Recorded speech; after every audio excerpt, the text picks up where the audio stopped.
Audio on demand from Vision Christian Media. Foundations. It equals a 360-day year because that was how the Jewish calendar was calculated. And we've already learned that this is more than just referring to 70 normal years, but rather 70 weeks of years. Foundations. Understanding the Jewish foundations of our Christian faith. With Robbo Robinson and Mandy Warby. We're working through a series of programs on the coming of Mashiach, and last time we learned what the culmination of the 77s would accomplish with regard to the expected arrival of Messiah and what he would do for his people. We learned that the 70 weeks mentioned was not referring to the 70 years of Babylonian captivity. That was one of the things Gabriel cleared up for Daniel. We also learned that the 77s, a period of 490, would commence and would finally take us up to the arrival of the Mashiach. And that would begin with a decree to rebuild the holy city of Jerusalem. We've sort of switched from using the research notes of Dr. Arnold Fruchtenbaum on the oneforisrael.org website, really great website, and I want to move over now to using the research of Dr. Chuck Missler, because Dr. Fruchtenbaum went in a different direction and Chucky goes where I want to go. So we learned about these 4 different decrees, all right? One of them was a reaffirmation of the very first one, which was focused on the rebuilding of the temple and temple services.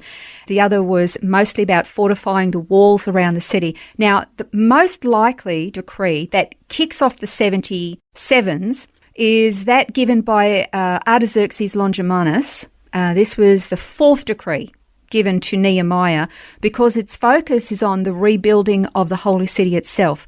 If the city is restored and it's safe for the inhabitants, then of course the temple is going to be rebuilt and the sacrifices are going to be restored and the priests are going to be doing their thing and people are going to be safe coming and going. Daniel 9 actually references that, doesn't it, talking about the plaza and the moat, which is really about security. Absolutely. But then remember it said something else as well, that the builders, it would be in a time of great distress. Yeah.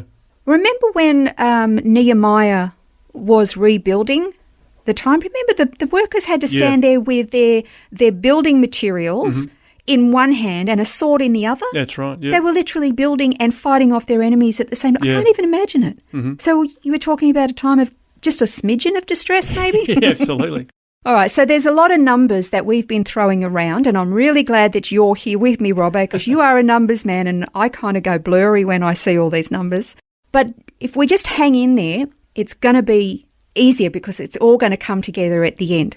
I want to encourage you to do something. Read Daniel 9, read it slowly, and you're going to see how Daniel, or I should probably say Gabriel, describes this period of time and how he describes it in sections so that we can sort of understand the events that he says are going to happen, what's going to happen at these appointed times within this period of 490 years.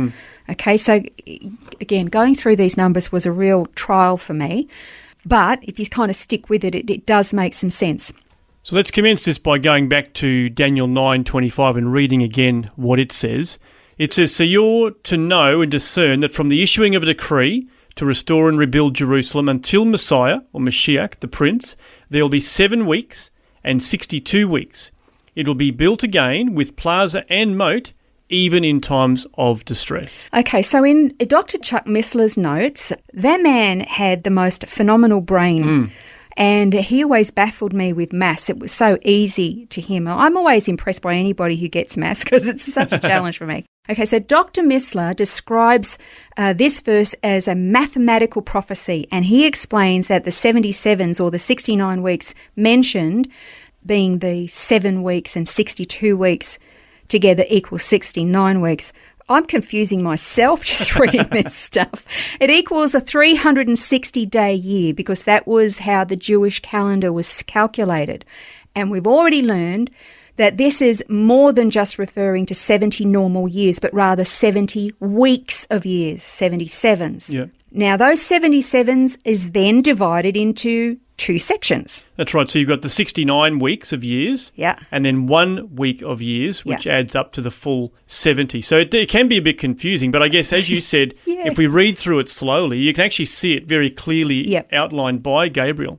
But as you mentioned, a year in the Jewish calendar is 360 days. So 7 years made up of those 360 days equals 2,520 days. So that's a week of years. 69 weeks of years is simply multiplying that 2,520 days by 69. Now that equals 173,880 days. So it's a lot of days. Yeah. This is based on the ancient Jewish calendar of 12 months of 30 days per month. So we get that 173,880 days when we put all of this together to get the 69 weeks. Yeah, I am so glad that you read that out, Robbo, because that to me, and again, if you're not a numbers person, this is hard. Stick with us because this is really exciting stuff. Now, Dr. Missler used as his resource an extraordinary book authored by Sir Robert Anderson called The Coming Prince. It was originally published in 1894. It's available today, and I actually believe that Vision Christian Store has it. It is a deep tome. It is not an easy read. It's not a simple read. It's factual, very mathematical, but if that's the kind of thing that floats your boat, you'll love it. Now, according to the calculations of Sir Robert Anderson, the decree to rebuild and restore Jerusalem given by Artaxerxes Longimanus was given on March 14, 445 BC. And again, Sir Robert Anderson calculated by taking into account things like leap years and adapting to our current calendar that 173,880 days from March 14, 445 BC takes you to April 6, the year 32 AD. So what's so special about April 6 in the year 32 AD, Robbo? Well, I mean, you can see on a passage in Zechariah 9, verse 9, that says, "Rejoice greatly, daughter of Zion. Shout in triumph, daughter of Jerusalem. Behold, your king is coming to you. He's just and endowed with salvation, humble and mounted on a donkey, even on a colt, the foal of a donkey." Isn't that amazing? Do you know, according to the calculations of Sir Robert Anderson, as presented by Dr. Chuck Missler, April 6, 32 AD is the day that Jesus rode into Jerusalem on a colt while the masses were singing Psalm 118. That is a messianic psalm that said, "Blessed is he that comes in the name of the Lord. We bless you from the house of the Lord." Now, there are some who actually claim that the mathematical workings undertaken by Sir Robert Anderson aren't correct. Maybe that's true, maybe that's not. I'm not a mathematician, but his claims are stunning nonetheless. What I do want to suggest to you, and this is what really blew me away when I got to the end of this particular section in this series. If it wasn't the fourth decree, maybe it was the first decree that started the 490 years. Maybe it was the second or the third. I don't know. What I do know is that that means a starting difference of a number of years. But whichever one starts off that 490-year period, they all finish during the lifetime of Jesus Christ. That's right.